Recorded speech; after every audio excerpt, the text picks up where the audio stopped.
একটা জিনিস আমাদের বুঝতে হবে, কারণ আমাদের জনগণের ভোট, আর এই জনগণের ভোটের ম্যান্ডেট হলো 5 বছর। একটা মানুষকে আপনি 5 বছর ভোট দিয়ে দিলেন, তারপরে 5 বছর কিন্তু তাকে আর লাগাম দিতে পারবেন না।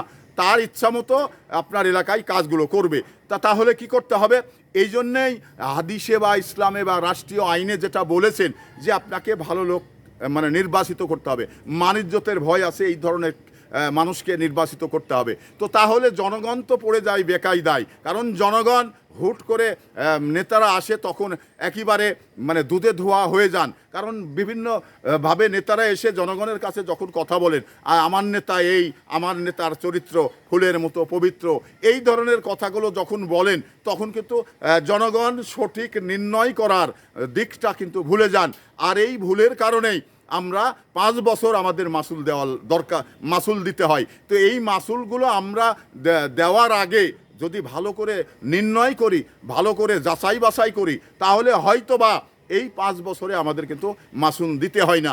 আজকে দেখুন সারা বাংলাদেশে জামাতের নেতৃবৃন্দ যে ধরনের নারী ধর্ষণ করছে, যে ধরনের নারীদের ভুলিয়ে তারা কিন্তু মানে হোটেলে নিয়ে যাচ্ছেন এবং বাসায় এইগুলো অকারেন্স করছেন। তো তাদের কাছে যদি আমরা আমরা ভোট দিয়ে থাকি, তো তাহলে আমরা কিন্তু মানে যারাই জামাতকে ভোট দিয়েছেন তারা আজকে কিন্তু মাসুল দিতে হচ্ছে। কারণ এই অপবাদ মানে তার ঘাড়ে নিতে হচ্ছে। কেন নিতে হচ্ছে? কারণ আমি ভালো লোককে ভোট দিতে হবে। এই হাদিসে পরিষ্কার ভাষায় বলা রয়েছে যে আপনি যদি ভোট দেওয়ার আগে নির্ণয় না করতে পারেন, আপনি যাচাই বাছাই না করতে পারেন, একজন খারাপ মানুষকে যখন ভোট দিবেন, তাহলে এর দায় আপনাকে নিতে হবে। আপনি কোনোভাবেই এই দায় এড়াতে পারবেন না। তো তাহলে যদি সেটাই হয়ে থাকে, তাহলে জামাতকে যারা ভোট দিয়েছেন, তাহলে তারা এই যে দর্শনের দায় তাদের নিতে হচ্ছে, এবং এই ইসলামকে বিকৃত করার দায়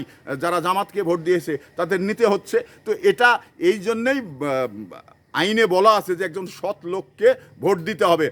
সেটা মানে এখন একটা প্রশ্ন হতে পারে, জামাতের যে সাতক্ষীরার এমপি, সে নির্বাচনের আগের থেকেও এই ঘটনাটা